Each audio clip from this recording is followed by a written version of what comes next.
আসসালামু আলাইকুম রহমতুল্লাহি ওবরাকাতুহু। ইন্নাল হামদালিল্লাহি ওয়াসসালাতু ওয়াসসালামু আলা সাইয়্যিদিল মুরসালিন ওয়া আলা আলিহি ওয়া আসহাবিহি আজমাইন। আল্লাহ তাআলার এই জমিনে আল্লাহ নবীকে সর্বশেষ নবী হিসাবে পাঠিয়েছেন। আর সেই নবীর উপরেই সর্বশ্রেষ্ঠ গ্রন্থ আল কোরআন অবতীর্ণ হয়েছিল।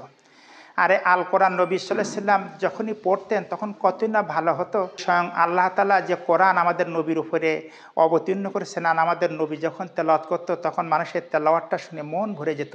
এই জন্য রাসূলুল্লাহ সাল্লাল্লাহু আলাইহি ওয়াসাল্লাম যখন তেলাওয়াত করতেন, এই যে কাফেরেরা চুপি চুপি রাসূল সাল্লাল্লাহু আলাইহি ওয়াসাল্লামের ঘরের আড়ালে এসে তারা রাতকে রাত তারা সেখানে কী করতো, অতিবাহিত করতো। এ কোরআন মধুর বাণী তারা শুনতো। শুধু কি তাই, জিন জাতি যখন চলাফেরা করতো তখন রাসূলুল্লাহ সাল্লাল্লাহু আলাইহি ওয়াসাল্লাম যখন কোরআন তেলাওয়াত করতেন তখন জিন জাতিরাও রাসূলুল্লাহ সাল্লাল্লাহু আলাইহি ওয়াসাল্লামের তেলাওয়াত শুনতেন। সুবহানাল্লাহ বিহামদি। যে কোরআন আল্লাহ তাআলা স্বয়ং রাসূলের উপরে অবতীর্ণ করলেন, সে কোরআন যদি রাসূলের মুখ থেকে শোনা হয় তাহলে কতই না ভালো লাগবে। এরপরও মহানবী সাল্লাল্লাহু আলাইহি ওয়াসাল্লাম কিছু কিছু সাহাবীদেরকে বলেছেন, তোমরা কোরআন তেলাওয়াত করো। চিন্তা করে দেখেছেন যে রাসূলুল্লাহ সাল্লাল্লাহু আলাইহি ওয়াসাল্লাম সাহাবীদেরকে কত ভালোবাসতেন।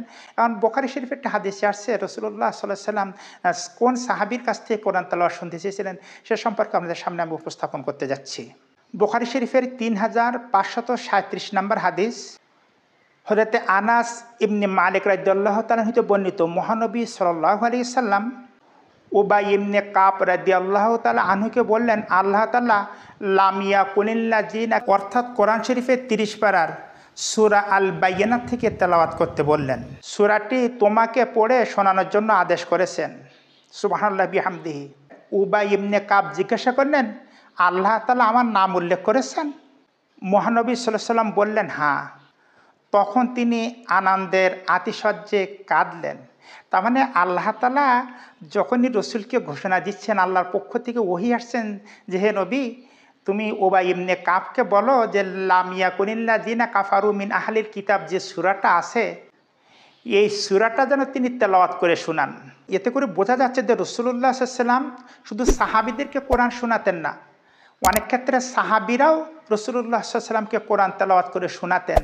আর এই শোনানোটা উনি নিজে তেলাওয়াত করতে বলেন নাই, স্বয়ং আল্লাহ তাআলা বলেছেন যে হে নবী, তুমি উবাই ইবনে কাবকে বলো যেন তিনি এই সূরাটা তেলাওয়াত করে তোমাকে শোনায়।